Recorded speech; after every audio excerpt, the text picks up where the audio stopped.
അപ്പോൾ വർഗവഞ്ചകൻ ഗോവിന്ദനല്ലേ? പാർട്ടി ഭരണഘടനയ്ക്കെതിരായി പ്രവർത്തിക്കുന്ന ആളല്ലേ വർഗവഞ്ചകൻ? നാണമില്ല ആ സീറ്റിലിരിക്കാൻ. എന്താണ് അദ്ദേഹം പറയുന്ന പോലെ തിരിയുമോ നിങ്ങൾക്ക്? അദ്ദേഹം പറയുന്ന പോലെ നിങ്ങൾക്ക് തിരിയുമോ? മലയാള ഭാഷയിൽ തെറ്റില്ലാതെ പറയാനറിയാമോ? കോടാനുകോടി വരുന്ന ഈ നാട്ടിലെ വിദ്യാസമ്പന്നരും പ്രബുദ്ധരും ഒക്കെ ആയിട്ടുള്ള ജനങ്ങളോട് സംസാരിക്കാൻ ഈ സെക്രട്ടറി കൊള്ളാവോ? ഗോവിന്ദനോട് കാര്യം മനസ്സിലാക്കണം. വായടയ്ക്കുന്നതാണ് നല്ലത്. ഞാൻ CH കണാരൻ്റെയും AKGയുടെ EMSൻ്റെയും കാലത്ത് പാർട്ടി വന്ന ആളാണ്. അല്ല, M വി ജയരാജൻ എൻ്റെ പേര് പറഞ്ഞല്ല. ഇല്ല, എൻ്റെ പേര് M വി ജയരാജൻ പറഞ്ഞല്ല. വേറെ 2 പേരുടെ പേരാണ് പറഞ്ഞത്. അപ്പോഴും M വി ജയരാജനെ തിരുത്തി M വി ഗോവിന്ദൻ വന്നു. വർഗവഞ്ചകർ എപ്പോഴും വർഗവഞ്ചകരാണ്. യഥാർത്ഥത്തിൽ തിരുത്തേണ്ടത് പാർട്ടി നേതാക്കളാണോ പാർട്ടിയാണോ? തെറ്റുപറ്റിയാൽ ആര് തിരുത്തിയാലും നല്ലതാണ്. തിരുത്താത്തവർ ചരിത്രത്തിൻ്റെ ചവറ്റുകൂട്ടയിലായിരിക്കും. വ്യക്തിയായാലും പാർട്ടിയായാലും ഭാരവാഹിയായാലും. M വി ഗോവിന്ദൻ എൻ്റെ പേര് പറയേണ്ട യാതൊരു സാഹചര്യമില്ല. പാർട്ടിയിലേക്ക് തിരികെ എടുക്കണം എന്ന് M വി ജയരാജൻ പറഞ്ഞത് വേറെ 2 പേരെ പറ്റിയാണ്. ഉണ്ണിക്കണ്ണനെയും പിന്നെ ഗോവിന്ദനെ പറ്റി. എന്നെ പറ്റിയൊന്നും പറഞ്ഞിട്ടില്ല. അപ്പോൾ എൻ്റെ പേര് പറയേണ്ട യാതൊരു കാര്യവും ഗോവിന്ദനില്ല. അപ്പോൾ ഗോവിന്ദൻ്റെ എന്താ പറയുന്നത്, രാഷ്ട്രീയമായിട്ടുള്ള വകതിരിവുകേടാണത്. ഞാൻ അയാളെ ഒന്നും പറഞ്ഞില്ല. അപ്പോൾ ഇങ്ങനെ പറയുന്ന ഗോവിന്ദൻ വർഗവഞ്ചകൻ എന്ന് പറഞ്ഞാൽ എന്താണെന്ന് ഗോവിന്ദൻ അറിയില്ല. വർഗം എന്താണെന്ന് ഗോവിന്ദൻ അറിയില്ല. ഞാനിതൊക്കെ വിശദീകരിച്ചു. ഞാൻ യോഗങ്ങളൊക്കെ പറയുന്നുണ്ടല്ലോ എന്താണ് വർഗവഞ്ചകൻ.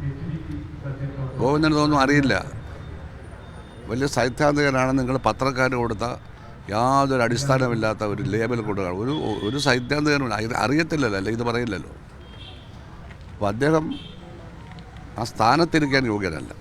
ഒന്നിൽ ഒഴിയണം, അല്ലെ പാർട്ടി അയാളെ പുറത്താക്കണം. അതാണ് എൻ്റെ അഭിപ്രായം. CPM ഒരുപാട് അധപ്പതനവും കാര്യങ്ങളൊക്കെ ഉണ്ടായിട്ടുണ്ടെങ്കിലും 5 ലക്ഷം അംഗങ്ങളുള്ള ആ പാർട്ടിയിൽ പാർട്ടിയെ സ്നേഹിക്കുന്ന, മാർക്സിസത്തെ സ്നേഹിക്കുന്ന ലക്ഷക്കണക്കിന് ആളുകൾ ഇപ്പോഴും ഉണ്ട്. നേതൃത്വത്തിൽ പലർക്കും പല പ്രശ്നം. ആ നേതൃത്വത്തിലിരുന്ന് ആ പാർട്ടിക്കെതിരായി, സ്വന്തം പാർട്ടിക്കെതിരായി പ്രവർത്തിക്കുന്ന ഒരാളാണ് ഗോവിന്ദൻ. അത് നശിക്കട്ടെ എന്നുള്ളതാണ്. അദ്ദേഹത്തിൻ്റെ ജില്ലയായ കണ്ണൂരിൽ 5 സീറ്റ് UDF ജയിച്ചിരിക്കുന്നു. അയാൾക്ക് യാതൊരു ഉളുപ്പുമില്ല, ഒരു വിഷമവുമില്ല. പണ്ട് 1 സീറ്റൊക്കെ കഷ്ടിച്ച് 5 സീറ്റാണ് സ്വന്തം ജില്ലയിൽ പോയത്. അപ്പോൾ തൊഴിലാളി വർഗത്തെയും കർഷക വർഗം, ഇതാണ് വർഗങ്ങൾ. ഞങ്ങളുടെ വർഗങ്ങൾ തൊഴിലാളി വർഗവും കൃഷിക്കാരുമാണ്. എതിർവർഗം മുതലാളി വർഗം, സാമ്രാജ്യത്വ വർഗം, ബൂർഷ്വാവർഗം. മൊത്തത്തിൽ ബൂർഷ്വാവർഗത്തിന് അല്ലെങ്കിൽ സാമ്രാജ്യത്വ ശക്തികൾക്ക് അല്ലെങ്കിൽ മുതലാളി വർഗത്തിന് സന്തോഷമുണ്ടാക്കി സ്വന്തം വർഗത്തെ പരാജയപ്പെടുത്തുന്ന ആളാണ് വർഗത്തെ വഞ്ചിക്കുന്നതെങ്കിൽ ഗോവിന്ദനാണ് വർഗവഞ്ചകൻ. സൈദ്ധാന്തികമായി ഗോവിന്ദനാണ് വർഗവഞ്ചകൻ. പ്രായോഗികമായി ഗോവിന്ദനാണ് വർഗവഞ്ചകൻ. തൊഴിലാളി വർഗത്തെ വഞ്ചിച്ചു. അതിൻ്റെ ആശയങ്ങളല്ല പറയുന്നത്. ഞാൻ CPMൽ നിന്ന് പുറത്താക്കപ്പെട്ടതല്ല, ഞാൻ രാജിവെച്ചതല്ല എന്നുള്ളത് എല്ലാവർക്കും അറിയാമല്ലോ.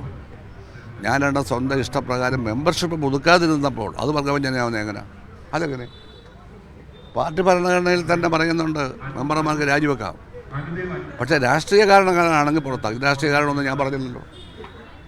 ഞാൻ പുതുക്കാതെ മാറിയത് ഒത്തിരി കാലം കഴിഞ്ഞാണ് ഇതൊക്കെ വെളി വന്നത്. അപ്പോൾ പാർട്ടി ഭരണഘടനയിൽ തന്നെ ഒരു മെമ്പർക്ക് പാർട്ടി മെമ്പർഷിപ്പ് ഉപേക്ഷിക്കാൻ അവകാശമുണ്ട് എന്ന് പറഞ്ഞ പാർട്ടിയിൽ രാഷ്ട്രീയ കാരണങ്ങളാൽ രാജിവെച്ചാൽ പാർട്ടിയിൽ നിന്ന് പുറത്താകും. രാജി അംഗീകരിക്കില്ല. ഞാൻ സ്വയം മാറിയതാണ്. പാർട്ടിയെപ്പറ്റി ഞാൻ ഒന്നും പറഞ്ഞല്ല. ഞാൻ രാജ്യം പോയി ഇതെന്ന് പറഞ്ഞതാണ്. അവരെല്ലാം അംഗീകരിച്ചതാണ്. അപ്പോൾ വർഗവഞ്ചകൻ ഗോവിന്ദനല്ലേ? പാർട്ടി ഭരണഘടനയ്ക്കെതിരായി പ്രവർത്തിക്കുന്ന ആളല്ലേ വർഗവഞ്ചകൻ? നാണമില്ല ആ സീറ്റിലിരിക്കാൻ. എന്താണ് അദ്ദേഹം പറയുന്ന പോലെ തിരിയുമോ നിങ്ങൾക്ക്? അദ്ദേഹം പറയുന്ന പോലെ നിങ്ങൾക്ക് തിരിയുമോ? മലയാള ഭാഷയിൽ തെറ്റില്ലാതെ പറയാനറിയാമോ? കോടാനുകോടി വരുന്ന ഈ നാട്ടിലെ വിദ്യാസമ്പന്നരും പ്രബുദ്ധരും ഒക്കെ ആയിട്ടുള്ള ജനങ്ങളോട് സംസാരിക്കാൻ ഈ സെക്രട്ടറി കൊള്ളാവോ? ഗോവിന്ദനോട് കാര്യം മനസ്സിലാക്കണം. വായടയ്ക്കുന്നതാണ് നല്ലത്. ഞാൻ CH കണാരൻ്റെയും AKGയുടെ EMSൻ്റെയും കാലത്ത് പാർട്ടി വന്ന ആളാണ്. ഗോവിന്ദനൊന്നും അന്ന് പാർട്ടിയിലില്ല, വളരെ ജൂനിയറാണ്. ഞാൻ ഇന്ന് വരെ ഗോവിന്ദനെതിരെ ഒരു അക്ഷരം സംസാരിച്ചു. അവസാനം കൊത്തി പുറത്ത് കയറി കൊത്തുകയാണ്. ഒരു കാര്യമില്ല എന്നെപ്പറ്റി പറയാൻ. ഞാൻ വർഗവഞ്ചകനാണ്. നിങ്ങളാണ് വർഗവഞ്ചകൻ. വർഗത്തെ ആരാണോ വഞ്ചിക്കുന്നത് അവരാണ്. ഞാൻ തൊഴിലാളി വർഗത്തെ വഞ്ചിച്ചിട്ടില്ല. ഞാൻ കൃഷിക്കാരെ വഞ്ചിച്ചു. അവർക്ക് വേണ്ടിയാണ് ഇപ്പോഴും ഞാൻ സംസാരിക്കുന്നത്. ഞാനൊരു പാർട്ടിയിൽ ചേർന്നിട്ട് പോലുമില്ല.